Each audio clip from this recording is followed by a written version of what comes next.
Good night, everyone. This is Group 4, Kirk Brown and Juan Mantilla. Tonight, we're going to analyze the Boeing 787 Dreamliner case. We're going to base our analysis on question number 1. Why did Boeing adopt the radical change approach for designing and developing the 787 Dreamliner program? What are the advantages and disadvantages compared to the incremental change approach? Do you agree or disagree with Boeing's choice? Support your response using the radical and incremental approach models. Problem statement objective. The radical change approach for Boeing meant that relying on a global supply network created extensive issues for its ability to release the 787 to the market.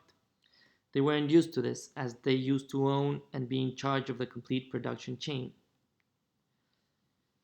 In order to understand the reasons for using this approach, a look at the trade-offs to support or challenge the decision must be assessed.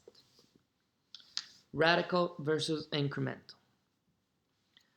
The radical change approach is used when major change is needed for innovation to achieve improvements in overall business process. It creates productivity, efficiency, and quality.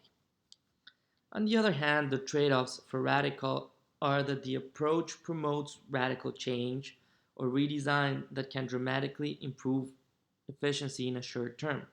Correct. But it faces great internal resistance, it requires careful planning, and is potentially much more risky and less sustainable. In Boeing's particular case, the risk was a key issue.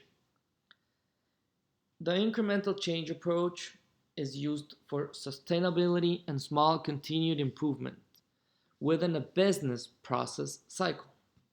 It's less risky and it creates gradual improvements.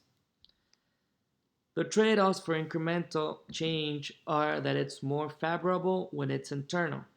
It's less risky and more sustainable or manageable due to small continuous improvements over time.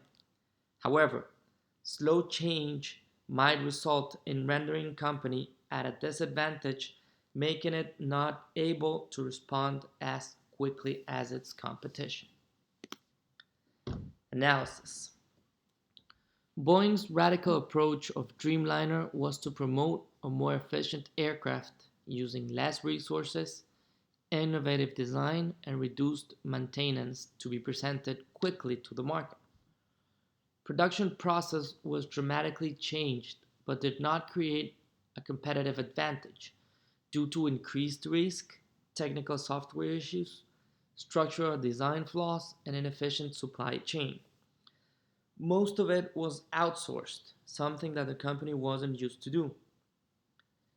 Issues resulted in competition, Airbus to be more specific, using incremental change to produce a larger, more resourceful aircraft. As we said before, radical changes, especially in technology, promotes high risk because there's uncertainty with change and the trade-offs can become larger. Finally, the recommendations. In conclusion, we consider that Boeing should have not taken such a radical approach with developing the Dreamliner. We think that the goals to produce an innovative product should remain the same, but the approach needs to be more incremental or needs to have more incremental influence in order for the company to reduce the risk. A less radical approach would have allowed for improved metrics to measure business process and help manage global supply chain in a more efficient manner. That's all for tonight. I hope you like our presentation. Thank you very much.